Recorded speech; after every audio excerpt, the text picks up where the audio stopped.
पिछली कड़ी में हमने जाना माँ दुर्गा के प्रथम स्वरूप माँ शैलपुत्री की अद्भुत कथा, जहाँ पर्वतराज हिमालय की पुत्री ने भक्ति और साहस से जगत को चमत्कृत किया।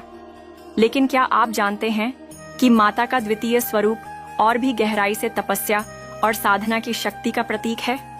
आइए जानते हैं आज माँ ब्रह्मचारिणी की पावन कथा। नवरात्रि के दूसरे दिन पूजा की जाती है माँ ब्रह्मचारिणी की। ब्रह्म का अर्थ है तप, ज्ञान और भक्ति, और चारिणी का अर्थ है उसका आचरण करने वाली। इस प्रकार ब्रह्मचारिणी का स्वरूप है तपस्या और संयम की देवी। कथा के अनुसार जब माता शैलपुत्री ने भगवान शिव को अपने पति रूप में स्वीकार किया, तब उन्होंने उन्हें पाने के लिए कठोर तपस्या का मार्ग चुना। इस जन्म में वे ब्रह्मचारिणी के रूप में अवतरित हुईं। माँ ब्रह्मचारिणी ने हजारों वर्षों तक तपस्या की। प्रारंभ में वे केवल फल फूल खाती रहीं, फिर लंबे समय तक केवल बिल्वपत्र पर निर्वाह किया। आगे चलकर उन्होंने कई वर्षों तक केवल वायु का सेवन कर तप किया। कठोर तपस्या से उनका शरीर दुर्बल हो गया, लेकिन उनका मन अडिग और अचल रहा।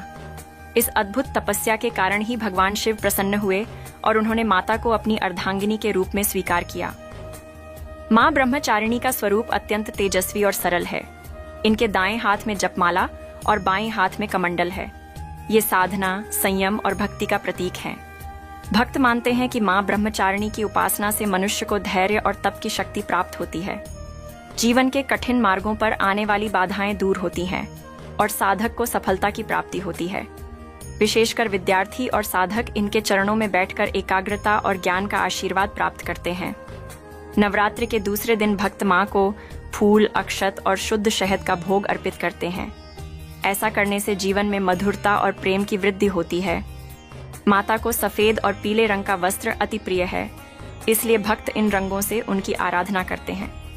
माँ ब्रह्मचारिणी हमें यह शिक्षा देती है कि सच्चे प्रेम और लक्ष्य की प्राप्ति के लिए तपस्या, संयम और दृढ़ निश्चय आवश्यक है।